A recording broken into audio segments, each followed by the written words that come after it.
Hi, I'm Renaldo McKenzie, the author of the Neoliberalism book series and the author of Neoliberalism Book 1 and Neoliberalism Book 2, the upcoming book in the Neoliberalism book series entitled Neoliberal Globalization Reconsidered, Neo-Capitalism and the Death of Nations. And we are tweaking the title a bit. It's going to be entitled Neoliberal Globalization Reconsidered, Unfair Competition and the Death of Nations, because unfair competition is not a characteristic or only of capitalism or what we now call neo-capitalism, but it is also a characteristic of other forms of economic forms that we're talking about, um, Marxism, or sorry, pseudo-communism, which is a false form of Marxism, or what Karl Marx had intended in his utopic society. But in today's episode of the Neoliberal Realm podcast, I want to share with you an important concept and an important excerpt of the book that speaks to present realities of the present day realities in the Caribbean and the world as it relates to the issue of unfair competition and how this competitive drive has come to impede post independent countries of the global south. In Neoliberalism Book 2, I write that Guyana found oil a few years ago, and many in the Caribbean had hoped that this would change the economic trajectory of Guyana, but it has not. Guyana only gets back about 12% after paying our US companies 7 to 8% for the cost of getting the crude oil. Now, recently, Jamaica found oil. The question is, will this opportunity also mirror Jamaica's experience of bauxite in 1957, when they hoped it would secure a strong and competitive economy, but ended up paying more than they received for the resource? Will it mirror what Guyana is experiencing today? In my upcoming book, Neoliberalism Book 2, Neoliberal Globalization Reconsidered, Unfair Competition and the Death of Nations, I explore the complexities of global resource economies and how they shape the fortunes of smaller nations, particularly those in the Caribbean. One striking example is Guyana, a country that found oil a few years ago, which I'm here repeating myself.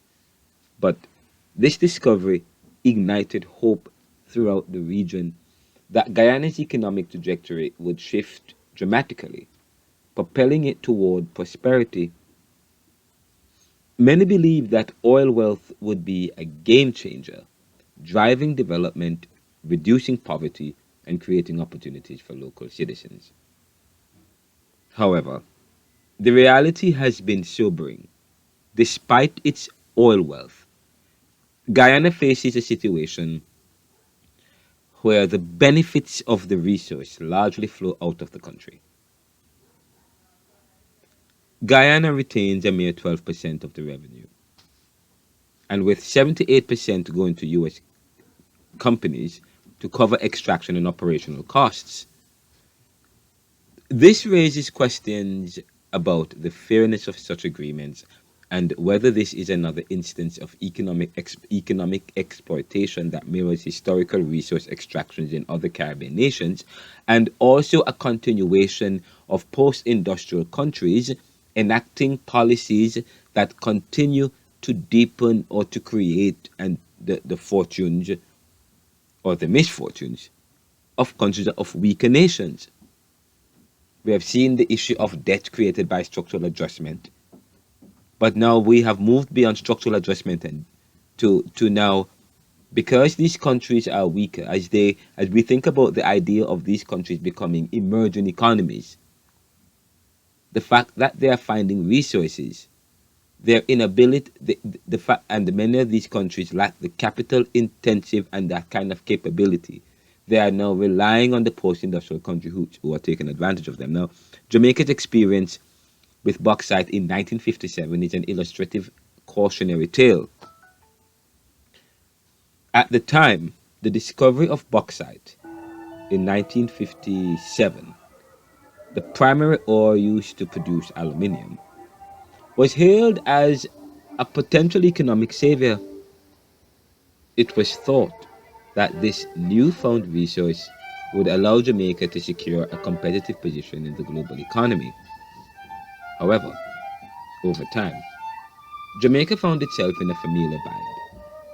The costs of extracting and processing the resource combined with in, inequitable revenue sharing agreements meant that the country ultimately paid more than it received. Instead of reaping the full benefits of its natural wealth, Jamaica was left grappling with environmental degradation and an economy that remained dependent on foreign powers. Of course, you can take a trip to parts of St. Elizabeth or Manchester and you see what I'm talking about. Now, with the recent discovery of oil in Jamaica, there is concern that history may repeat itself. Will Jamaica's oil experience mirror that of bauxite, where the nation had high hopes of economic transformation but ended up with a resource burdened by foreign exploitation and minimal returns? The dynamics of global capitalism, where larger, more powerful countries and corporations dictate the terms of resource extraction, create create an uneven playing field for nations like Guyana and Jamaica. It is an unfair competition, one where smaller nations are at the mercy of multinational corporations that prioritize profits over equitable partnerships. As I discuss in my book, the current global economic system driven by neoliberal principles often reinforces these imbalances. Developing countries and black and brown peoples are pressured into signing agreements or into arrangements that favor foreign companies because they lack. Okay, let me change that. Let me say this again. As I discuss in my book, the current global economic system, driven by neoliberal principles, often reinforces these imbalances. Developing countries are pressured into signing agreements that favor foreign companies because they lack the bargaining power of technological capacity to exploit their own resources independently. And this results in a system where nations with abundant natural resources remain underdeveloped and economically dependent despite their potential wealth. And I'm going to say this. Many years ago, I wrote an article about science and development as the key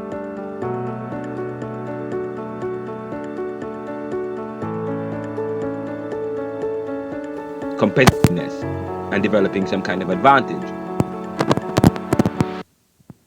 There has been no indication since 1999 to now that these countries have really sunk their teeth and taken advantage of the opportunities that to be gained from investing in infrastructure and also in growing their economies and their societies so that they can have high machines and high technology to do the kind of thing that they are relying on foreign or post-industrial countries.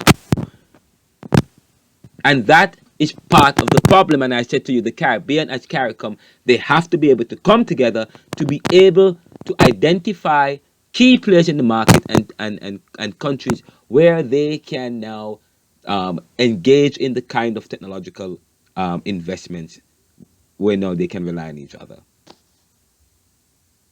The challenge for countries like Guyana and Jamaica is to reconsider the terms of engagement with foreign entities and push for agreements that ensures a fairer distribution of profits. This would require regional cooperation, stronger governance, and perhaps rethinking of the neoliberal framework that has so far dominated global trade and resource extraction, which is part of the issue. As these nations look forward to the future, the question remains, can they break free from the partners or the patterns of the past? Or will the discovery of oil follow the same path as bauxite? A path marked by hope, exploitation, and unfulfilled promises. Neoliberal Globalization Reconsidered, my latest book, is co-authored by Professor Emeritus Dr. Martin Oppenheimer. And it will be available shortly via store.theneoliberal.com or via our Spark partners who will have the right to distribute the book globally. Now, Neoliberal Globalization Reconsidered is book 2 of the Neoliberalism book series. Book 1 was released in 2021 and is available in all formats. We're talking about hardback, paperback, ebook, and audible worldwide. And of course, it's also available at store.theneoliberal.com, or you can go to our Ingram Spark partners where it's also available. You can go to theneoliberal.com as well, or it's all where you can find out some more information, because the book has we're no longer selling the paperback for $49.99. It's now going for $39.99. And also the hardcover book is no longer $54, but it's on sale until October 31 for $49.99.